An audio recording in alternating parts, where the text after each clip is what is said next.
Salut à tous, bienvenue dans l'Antre, on se retrouve aujourd'hui pour une nouvelle présentation de répliques d'Airsoft.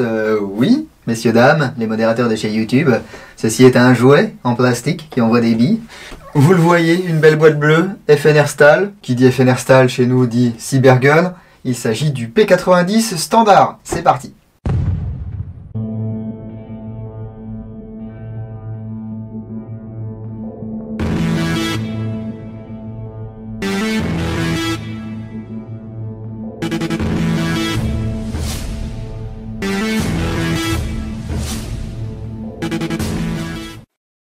Et comme d'habitude, avant de commencer cette vidéo, on va remercier les gens qui m'ont permis de la faire, c'est-à-dire Destockage Games.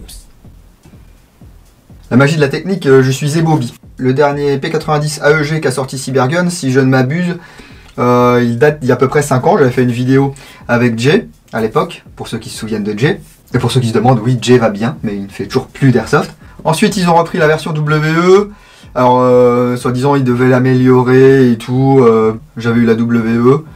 J'ai pas eu celle de Cybergun, je ne peux pas vous dire s'ils ont amélioré des choses ou pas. Donc il y a 5 ans, c'était la version triple rail. Ici, on a la version standard, c'est-à-dire la version telle que l'avait sortie en tout premier Tokyo Marui, avec le point rouge. C'est une réplique que vous pourrez acheter un tout petit peu moins de 170 €. Il y a un code promo dans la description de cette vidéo. Je vous invite à lire la description de cette vidéo. Allez, on va ouvrir cette boîte, dans laquelle on va retrouver le manuel d'utilisation pour bien se servir de cette réplique de P90. Alors, hop là, youpi, ce n'est pas du polystyrène. Qu'est-ce qu'on a là-dedans? Ah tiens, un ressort déjà. Donc je suppose que d'origine ça tape peut-être un petit peu fort. Du coup, il y a un ressort additionnel. On verra si la Gearbox a un système de changement de ressort rapide. Sur les anciennes versions, il n'y avait pas. Sur les King Arms, il y a, mais là c'est clairement pas du King Arms. J'espère qu'en 5 ans, ils ont pris le temps de modifier le moule de la Gearbox pour faire cette petite ouverture à l'arrière. Et hop là, mettre le petit guide de ressort qui va bien. Un BB Loader type 90 100 billes. Un chargeur de batterie et une batterie NiMH. Hop là. Il s'agit d'une batterie de 9V6 1100 mAh que j'ai déjà chargée parce que je suis un petit tricheur. Donc on verra ce que ça donne avec la batterie d'origine. Il n'y a pas longtemps, j'ai été agréablement surpris sur une réplique Cyma qui d'origine est livrée aussi avec une NiMH. Par contre, il y a un petit MOSFET et tout à l'intérieur et du coup la réactivité et la cadence de tir avec une NiMH est vraiment très très sympa. Alors, a-t-on une tigette de nettoyage et de débourrage? Elle est cachée. Voilà, elle était en dessous. Il n'y a pas un billet de 500 balles. Non. Et donc bien en place dans sa coque en mousse, le P90 standard de chez Cybergun que je vais vous montrer tout de suite. Bon bah c'est un P90 quoi. Alors, je vous ai pas parlé du chargeur, pourquoi? Et bah parce qu'il est directement placé sur la réplique. J'aime bien ces chargeurs, franchement. Ce sont des chargeurs qui sont annoncés à 70 billes avec les petites balles ici de 5,7 mm apparentes. On va mettre les billes ici, et ce qui est bien c'est qu'avec la gravité, du coup, on perdra jamais de billes dans ces chargeurs. J'ai également un chargeur King Arms ici, on testera si c'est compatible. Enfin, on peut le faire tout de suite. Oh, c'est compatible. Bon, voilà. Et c'est compatible également avec les chargeurs Tokyo Marui. Alors, le P90, c'est une réplique que je pourrais aimer. Pourquoi?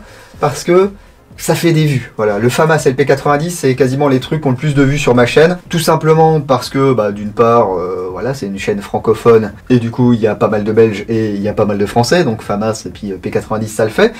Et également parce qu'il y a aussi, outre le fait qu'il y a ma clientèle habituelle, on va dire, ce P90, il est présent dans quasiment tous les jeux vidéo qui se passent à une époque moderne. Voilà, il s'appelle peut-être pas P90 parce qu'il n'y a peut-être pas tout le temps la licence, mais c'est vraiment un truc emblématique. Il a également marqué beaucoup de monde dans la série Stargate. Pourtant, c'est une arme qui est moins bien employée que ce qui était prévu. Au milieu des années 80, l'OTAN cherchait un remplacement au 9 mm par 19 pour tout son personnel de soutien, les équipages de véhicules et tutti quanti. Il voulait donc un PDW, Personal Defense Weapon, plus le PA qu'elle est avec. Il y a quelques compagnies qui s'y sont mises, dont FN Airstall, qui a commencé le développement en 1986 de ce P90, et mystérieusement c'est en 1990 que la prod a commencé. Globalement, il devait y avoir un combo P90 FN 57. 57 pourquoi? Parce que ça tire du 5,7 mm. C'est une munition qui est peu puissante et qui perce mieux que le 9 par 19 Parabellum. Alors l'inertie, voilà, l'OTAN c'est l'OTAN quoi. L'inertie étant ce qu'elle est, Après, il y avait une petite guéguerre entre la FNR et HK qui, avec leur MP7, voulaient utiliser du 4,6 mm. Tout le monde ne s'est pas forcément entendu, donc il y a des pays qui utilisent le P90 et d'autres pays qui utilisent le MP7 pour les mêmes missions. Le P90 est quand même en service dans plus de 40 pays, dont la France. En 1999, la version triple rail est sortie, qui permettait plus de modularité au niveau des optiques. Et c'est pas avant 2005 qu'on a eu droit à la version civile bridée en semi, le PS90, qu'on peut reconnaître à son canon long. Bref, il y a une vraie histoire autour de ce P90, ce qui en fait une arme mythique. Concernant la réplique, elle est constituée de plastique, ce n'est pas du nylon fibré, hein, c'est du plastique. Certainement de l'ABS, je ne sais pas reconnaître les plastiques comme ça visuellement. C'est compact et c'est relativement léger, ça fait 2170 grammes pour 500 mm de long. Est-ce qu'on a des marquages sur cette réplique? Là c'est pareil, le P90 ça fait couler beaucoup d'encre, je m'attends à beaucoup de commentaires dans la section commentaires de cette vidéo, pas forcément que des commentaires très intelligents, mais ça on commence à être habitué. Il y a plusieurs camps qui s'affrontent, surtout en ce qui concerne les répliques d'Airsoft. Il y a ceux qui veulent à tout prix des marquages, même si les marquages ne sont pas sur la vraie arme, ceux qui n'en ont rien à carrer, et ceux qui préfèrent un peu plus de réalisme, donc des P90 sans marquage. Et bien ici, il faut bien signaler qu'il y a la licence de FN Airstyle, que Cybergun la possède. Donc on va avoir un marquage ici au niveau de la crosse, Licensed by FN Airstyle. Le même de l'autre côté. Ici, le marquage FN Airstyle Belgium. Un petit Made in China ici, et le numéro de série gravé au laser à l'avant. Pourquoi il ressort blanc? Parce qu'en dessous là on a de l'alliage, et selon les lasers on peut avoir différentes couleurs, du jaune au blanc. Donc là ça ressort blanc, c'est pas de la peinture. Hein. Donc voilà pour les marquages. Alors si vous êtes vraiment dans le pur réalisme et tout, vous allez dire ah bah ils ont mis des marquages FN Airstyle. Si vous votre truc c'est les marquages, vous allez dire ah chouette ils ont mis des marquages FN Airstyle. Ce qui vous intéresse c'est juste d'avoir une réplique de P90 standard. Bon bah marquage ou pas marquage, on s'en fout. Alors, Personal Defense Weapon, donc c'est un truc qui est censé être maniable. Ici on a une architecture bullpup, c'est-à-dire que tout ce qui est poignée et détente est situé à l'avant de la fenêtre d'éjection et du système d'alimentation. Ça va permettre une super prise en main, très rapide. Cette réplique est totalement ambidextre, c'est-à-dire qu'on va pouvoir ici manipuler le levier d'armement des deux côtés. Il ne sert strictement à rien sur cette réplique, mais bon, si vous aimez bien vous tripoter le levier, c'est parfait. Le sélecteur de tir est également actionnable des deux côtés. Si je passe en gaucher, pareil. Sélecteur 3 positions. La plaque de couche est en plastique également. On va pouvoir la retirer, on fera ça tout à l'heure. Pour retirer le chargeur, on tire ici les deux boutons.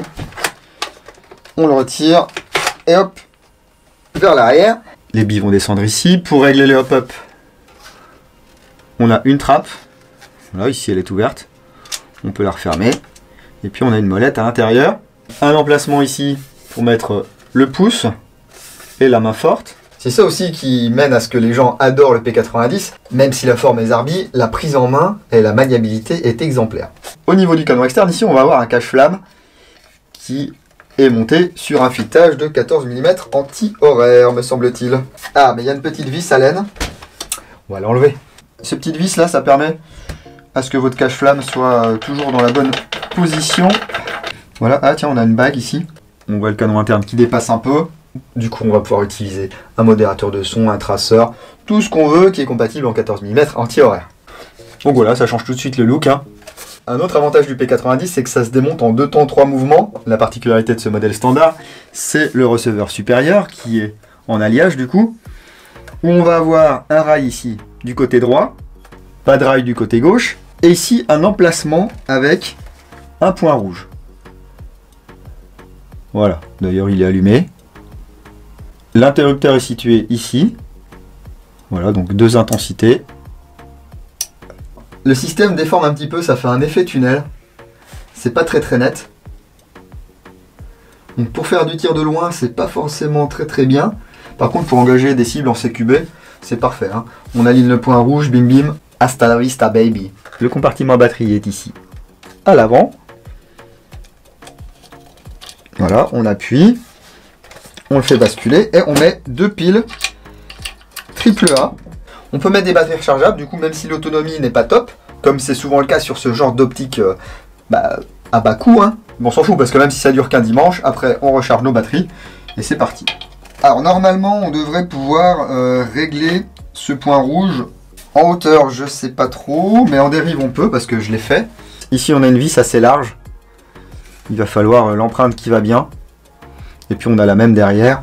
Et si on tombe à court de piles, c'est pas un souci parce qu'on a quand même des organes de visée mécaniques là-dessus. Et comme ils ont pensé à tout, au droitier comme au gaucher, on en a un de chaque côté. Donc une fente ici qui va s'aligner avec un cran ici. Que vous soyez droitier ou gaucher, vous allez vraiment pas galérer à utiliser cette réplique. Bon, c'est pas le tout, on va lui mettre une batterie quand même. Haha. Donc on a un bouton ici, on appuie, on pousse ou on tire, selon comment on est mis, vers le haut ou vers le bas. Oh là là, le gros porte-clés. Bon bah, bon, à mon avis, rien n'a changé. On a toujours ce même énorme porte-fusible. La prise Tamiya Mini. Ouais. On bourre. Et après, on espère que ça va rentrer.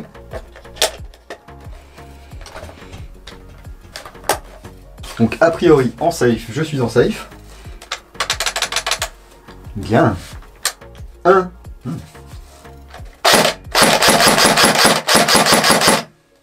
Ok.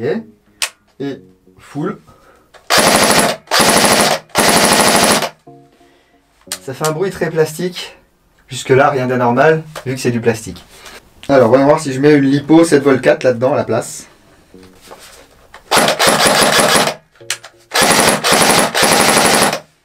Bon, c'est un peu mieux. Un des inconvénients de ces bullpups, c'est qu'on va avoir une détente assez dure, parce qu'on a une tringlerie en acier qui va de là jusqu'à là. Donc vous voyez, c'est un petit peu spongieux. Et ensuite, on a directement le tir qui se fait. Donc les déglingots du spam, c'est pas vraiment une réplique pour eux. Est-ce qu'on peut monter de l'électronique là-dedans? Il y en a qui l'ont fait, mais il faut savoir vraiment ce qu'on fait. Hein. Je vous propose tout de suite d'aller voir combien ça sort au chrony. Et ensuite, on verra si on a un système de changement de ressort rapide.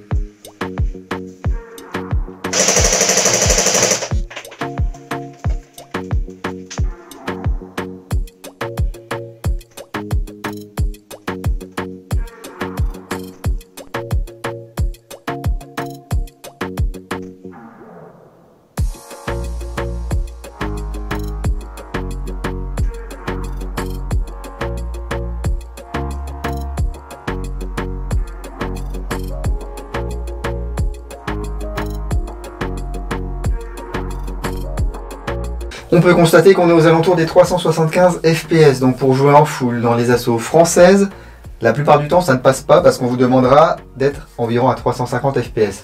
Je pense que c'est pour ça qu'ils ont prévu un deuxième ressort, donc on va voir tout de suite s'ils ont également prévu, on est en 2020, un système de changement de ressort rapide. Donc pour accéder rapidement à l'arrière ici, on a deux vis AOT, je ne sais pas si vous allez les voir. Je sais pas pourquoi. Je sens qu'on va avoir la gearbox d'il y a 5 ans. Voilà, et gagné. Bon alors là par contre, c'est très facile de sortir la gearbox. Voilà. Et il n'y a pas de système de changement de ressort rapide. Donc il faudra démonter cette gearbox si on veut changer le ressort. Les gars, on est en 2020. C'est pas compliqué à sortir de la réplique. Mais après il faut perdre du temps à démonter toute cette partie switch, à démonter le moteur, à séparer la gearbox pour changer le ressort. C'est une perte de temps, on met le ressort dans la boîte, on encourage les novices à ouvrir, et après on leur dit vous avez ouvert votre réplique, la garantie elle fonctionne pas. Je pense qu'il faut qu'il y ait une certaine cohérence qui se mette en place. Alors on va te dire ouais mais les mecs sont toujours en train de gueuler. Bah oui, je te file un ressort mais je te donne pas les outils pour changer le ressort correctement sans niquer la garantie de ta réplique. Donc c'est un beau geste de penser à tout le monde. Il y a encore quelques années, je peux vous assurer que le truc il aurait sorti un Joule 7 et puis le ressort là, tu pouvais te le carrer dans le fion parce que il était dans un entrepôt à Taïwan ou en Chine. Enfin c'est pareil, Taïwan, la Chine, parce que si tu commences à dire que Taïwan c'est pas la Chine, oh là là. Oui. Ce qu'on peut faire aussi sur ce P90, c'est accéder très très simplement au bloc hop-up et au canon interne. On a un bouton ici, on appuie dessus. Ah c'est neuf hein. Voilà mon receveur. Mon bloc hop-up avec sa molette de réglage. Vous voyez, tout un tas de ressorts ici. Si je veux sortir ce bloc hop-up et le canon, je pousse, je fais tourner. Et ici, ça sort. Comme ça, on peut changer le joint, on peut changer le canon, on fait ce qu'on veut. Joint et canon d'AEG, bien sûr. Et puis, bah, ça fait 2 vidéos en pas longtemps. Je me retrouve avec une réplique démontée sur la table. Du coup, j'en profite pour vous montrer le système de tringle. Voilà. Ça va venir pousser ici sur le contacteur. Et puis, initier le tir, bien sûr. Hein.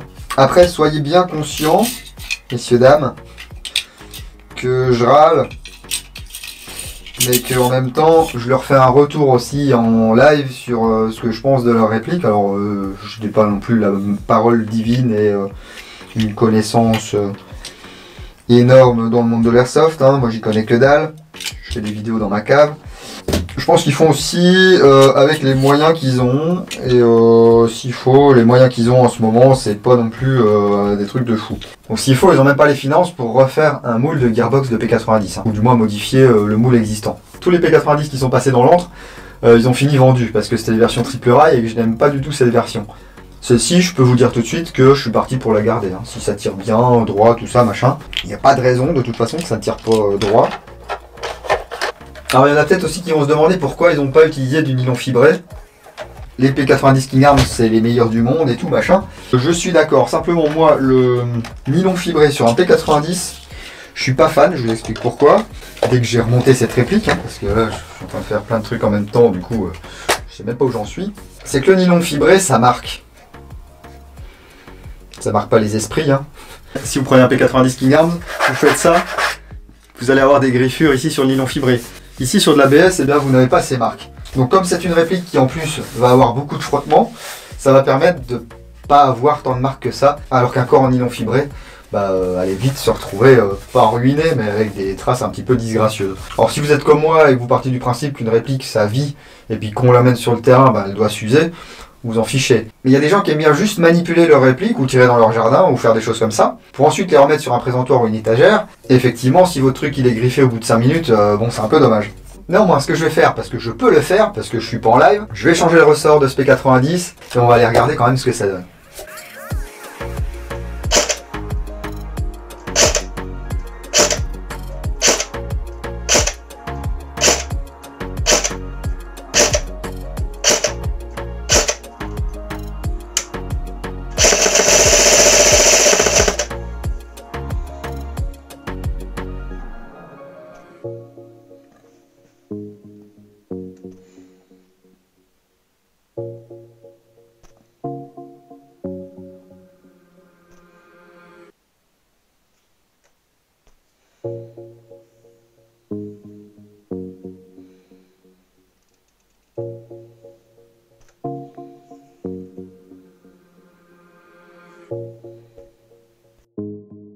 Et ben voilà, parfait pour du CQB. Alors attention, le ressort de rechange est un peu plus long que le ressort qu'il y a dans la gearbox. Vous allez peut-être un petit peu galérer pour la fermeture si vous n'avez jamais fait ça. Autre avantage des systèmes de changement de ressort rapide. Moi globalement je suis satisfait parce que j'ai enfin ce P90 en version standard, qui est moins cher que le Maui, ici je vous avais dit, 170 €. Les chargeurs qui sont très sympas, qui coûtent une vingtaine d'euros. Un pack quasiment prêt à jouer, il vous manque que des billes et vous êtes prêt à aller sur le terrain. Donc si vous êtes débutant, que vous n'avez pas trop de sous et que vous voulez un P90, c'est un bon choix. Mais si vous êtes également débutant et que vous allez jouer et qu'on vous dit écoute ta réplique tape trop fort, il faut que tu changes le ressort, demandez de l'aide ou regardez des tutos. Concernant les tutos, je vous invite à aller ici, suivre le lien vers www.l'entredudingo.com. Vous retrouverez les reviews de différents P90. Ça se démonte tout pareil en attendant que je fasse la revue complète de celui-ci. N'hésitez surtout pas à me dire ce que vous pensez de ce P90 dans la section commentaires de cette vidéo. Vous pouvez même lâcher un like, ça fait toujours plaisir. Et vous pouvez tiper, toujours en suivant les liens qui sont ci-dessous. Jusqu'au 11 mai, tous les tips sont mis de côté pour ensuite reverser à une association de soignants ou un EHPAD ou un hôpital, je sais pas encore, mais ça sera pas pour moi. Et même si c'était pour moi, il y a un peu de travail derrière toutes ces vidéos, donc je pense que ça mérite de passer 3 minutes à répondre à un sondage qui va me rapporter 1 centime. Et ça, c'est vous qui voyez, il n'y a pas d'obligation. En tout cas, merci encore une fois à Destockage Games pour m'avoir envoyé cette réplique afin que je puisse la découvrir et puis vous la présenter. Globalement, à part le point rouge, pas de grand changement par rapport au P90 d'il y a 5 ans. Je trouve ça un petit peu dommage, même si je suis content de voir cette version débarquer. Voilà, je le répète un peu, je le rabâche un peu. On verra dans la review complète si en sortie de boîte ça se comporte correctement. Je suis pas trop inquiet, en général, dans ce genre de réplique. un petit nettoyage du canon et puis un dégraissage du joint de hop-up. Et puis ça file plutôt droit. Si vous ne voulez rien louper de ce qui se passe dans l'antre, vous pouvez me suivre sur la page Facebook, sur Instagram et sur www.l'entredudingo.com. Si vous êtes encore confiné, ne faites pas n'importe quoi, restez chez vous. Si vous bossez, prenez soin de vous et de vos familles. Et moi je vous dis à bientôt dans l'Entre du Dingo. Bise.